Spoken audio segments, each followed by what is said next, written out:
All right, hello grade 3. For our first online lesson, we're going to talk about contractions. This is something that we haven't taken a look at yet in grade 3, but I'm sure you saw in grade 2. These are words with apostrophes that don't show possession. So we'll take a look at this and we'll learn a little bit more about what that means. So what I want you to do now is I want you to open up your home learning book. At the very top of your page, you're going to write the date and our I can statement. So you have a couple minutes to do this. Then you're going to copy the notes nice and neatly. So at any time, if you feel like I'm going too fast or you're getting overwhelmed, just remember that this is a video, so you're able to pause it and take your time. This is not meant to be something that you rush through. Just take as much time as you need. So contractions, what are they?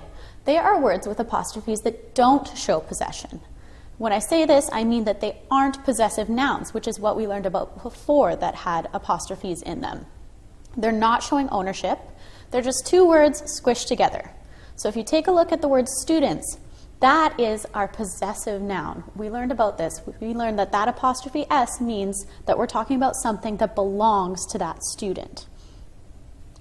Now, when you get to the next word and it says we're, that means we are. It's just the two words smushed together. Notice how it's not talking about something belonging to the we. They're just talking about what they're doing. We're, we are. So that is a contraction. Once you're done writing these notes down, I want you to take a look and see if you can find any contractions on this page. I've hidden a few on here. And if you need a hint, take a look at some of the words that are underlined. Remember, you can pause at any time. So next up, here's another thing that you can be writing down in your book. You don't have to draw this picture if you don't want to. That's perfectly fine. I know that would take a lot of time, but you can take a look at it because it does explain this pretty well. So when we're deciding which letters to kick out, we want to make sure we look inside of the second word. So when I say kick out, I mean when I smush those two words together, some of the letters end up going missing. They're not inside there anymore, and that's because we had to get rid of them so that the word would flow or would sound nice. So on this anchor chart, you can see that our karate friends are kicking some letters out of these words, and then there's some examples. So would not becomes wouldn't. They've kicked out the O in not.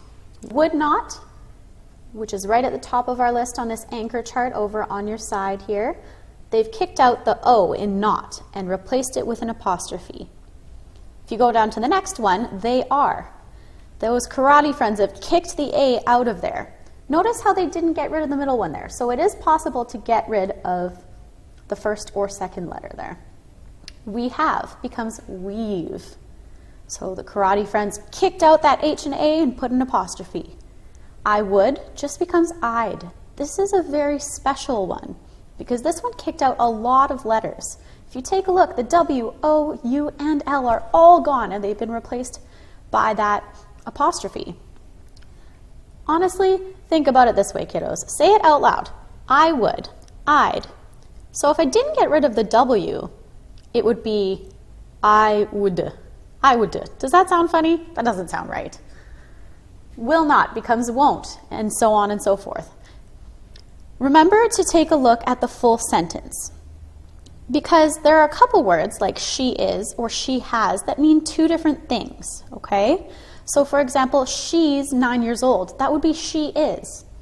She's been to school late many times this week. Sorry, she's been late to school many times this week. That is, she has been late to school. So just remember that sometimes it depends on what the sentence is, but notice how she's still is spelled the same. If this is getting overwhelming or is this is getting too confusing, just make sure to pause, take a moment to think about it, and we can continue on. Now this page, you don't need to copy at all. So here's where you're going to pause. You're going to watch the video. I'll link it underneath the YouTube video here so you can click it really easy. Once you're done watching that video, please come back to this video so that we can continue on. So you can pause this now. You're not writing down this page. You're going to pause it, go click the link that's under this video, and continue on. All right, this page you are going to copy down. So it is saying to you that it is possible to get rid of more than one letter. This is tricky, or may seem tricky, but it's mostly only used with the word will. So if they're saying they will, or she will, or he will, that's when they get rid of more than one letter. So if you take a look at example number 1, it says, they will.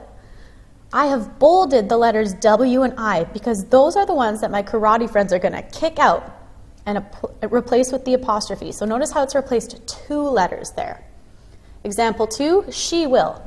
Once again, in that second word, it's the W and the I that are both getting kicked out and replaced with the apostrophe. What I want you to do is I want you to try this third one here that says we will. I want you to think about which letters need to get kicked out by looking at example 1 and 2, and then fill this in, please. Now, here are some more examples. So once again, if I'm going too fast, remember you can pause at any time, okay? I want you to copy at least 10 of these neatly into your notebook. That shouldn't take you very long at all, and you can choose which 10. Remember that a lot of this is memorization. These are just words that you would see around quite often in books you're reading or things that we look at together. So I'll give you a couple minutes to take a look at these as well. Just make sure you pause when you need this time. Lastly, you are going to cover up everything that I just gave you. After you've gone through it, you've written down your notes, you're feeling confident, that's when you're going to cover that all up, or you can't see it. My suggestion would be to just close your book completely and do this on a separate small piece of paper that you could just glue into your book. You'll just have to make sure you write it really nicely, or see if mom or dad can find a way to print out this picture for you. If not, that's perfectly fine. You can write it down on a little piece of paper and try and finish it that way. So what it's getting you to do is it's getting you to match the 2 words with the contraction that they become. It's giving you an example right there. We would becomes we'd. Okay? So I want you to make sure you can't see your notes. Give this a try. Once you're all done, you're going to take a picture of your notes and a picture of this activity, and you're going to send it to me on your ClassDojo portfolio so I can see that you did today's lesson. If you have any questions, you can message me on ClassDojo. Mom or dad can email me, and I will be more than happy to help you out, okay? I'll make sure there's some more practice for this as well. I'm also going to link a few games that you can play. Have a good day.